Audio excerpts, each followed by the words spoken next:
Hey everyone, Kedar here. In today's video, we're diving into an eye-opening topic of a 63% increase on your Social Security retirement, disability, SSDI, survivors, spousal, and SSI checks. I've got all the details you need, so let's get into it and explore what this means for you and your finances. First, let me ask you a quick question that might sound a bit tricky, but it's not. If your benefits were 63.6% higher than they are right now, do you think that would benefit you and improve your lifestyle? I know it might seem like a straightforward question, and the answer is probably a resounding yes. Of course, having a 63.6% increase in your benefits would make a huge difference. For many of us, that would mean hundreds, or even thousands, of extra dollars each month. Imagine how that extra money could enhance your daily life and financial stability. So, why are we talking about this? There's some new reporting that's come out, shedding light on this very issue. I want to break it all down for you so you can clearly understand what this increase could mean for your benefits, your lifestyle, and the changes we've seen over the past several years. But before we dive into the details, could I ask you for a favor?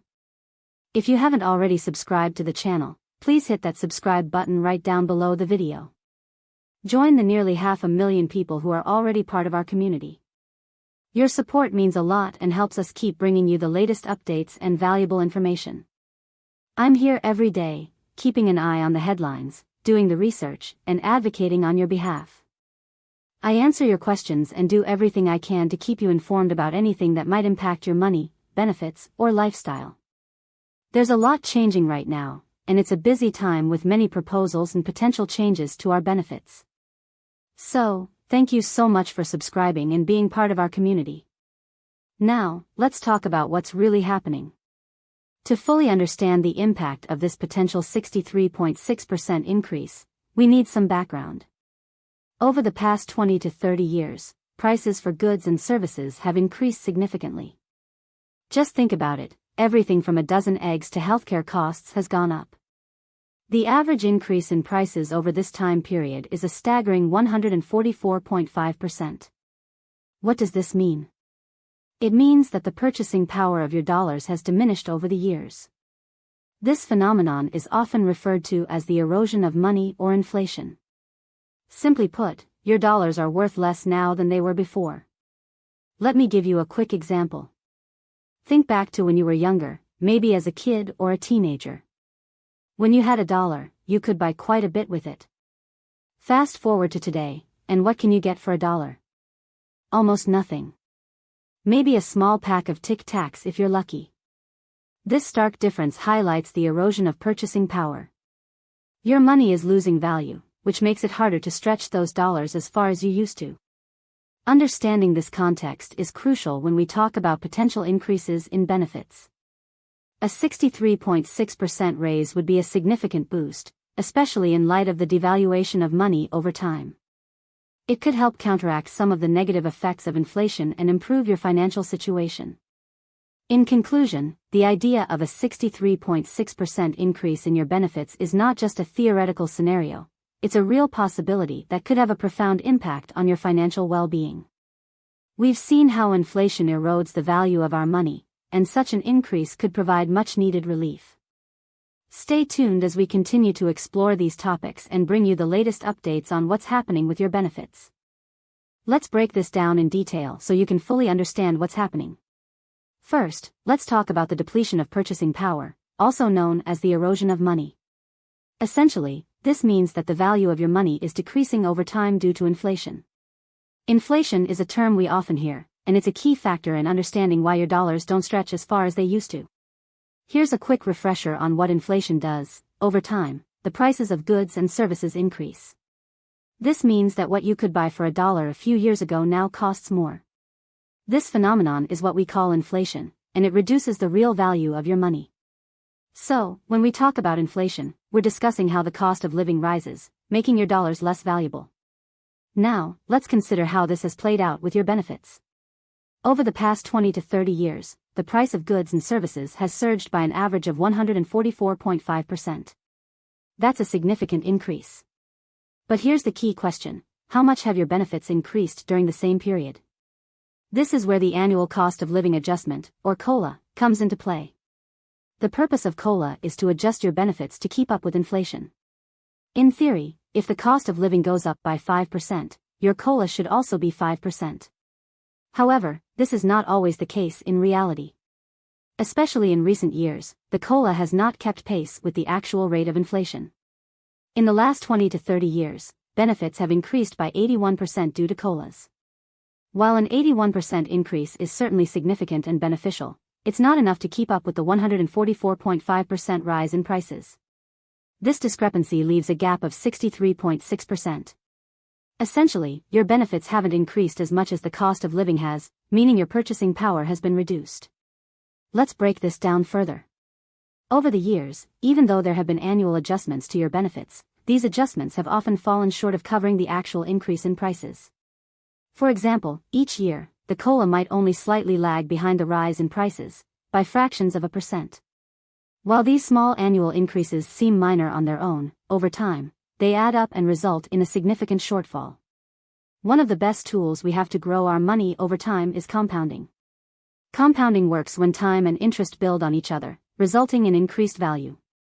However, in this case, negative compounding has worked against beneficiaries.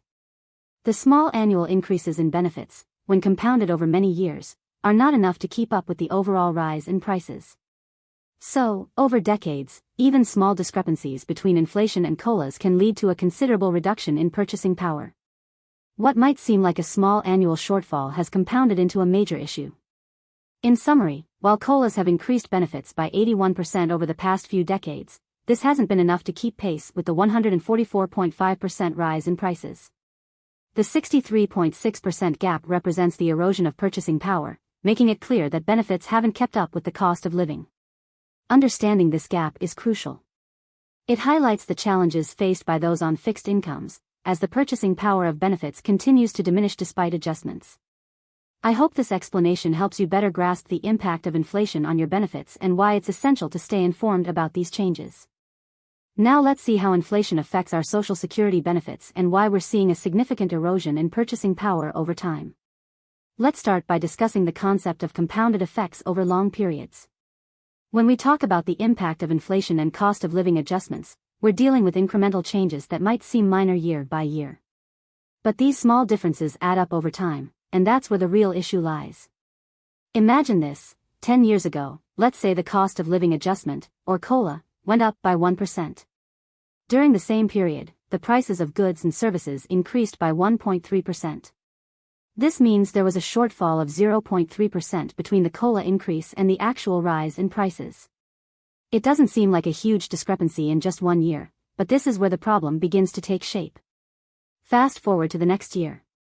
Prices have risen by 1.6%, but the COLA has only increased by 1.2%.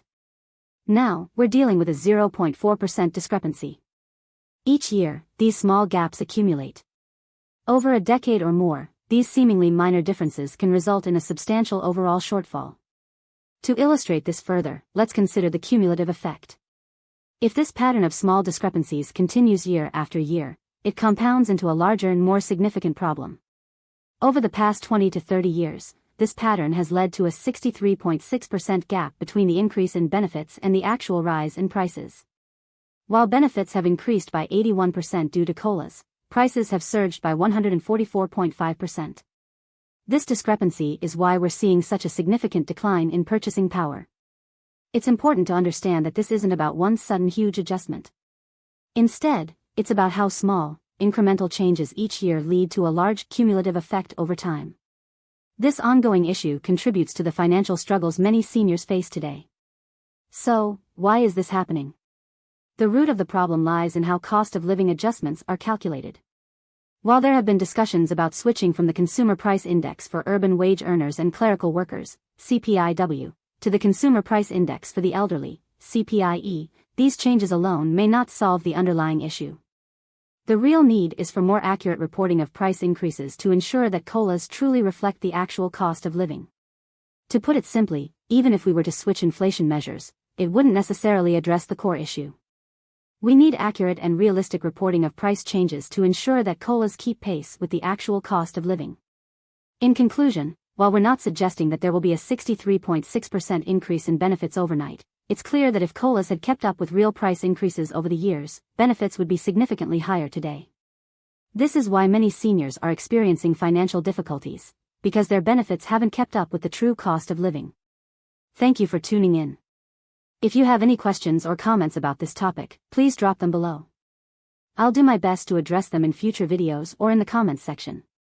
And if you haven't already, make sure to subscribe to the channel. It's free and always will be. Don't forget to check out our other videos for more insights and information. Take care, enjoy the rest of your day, and I'll see you in the next video.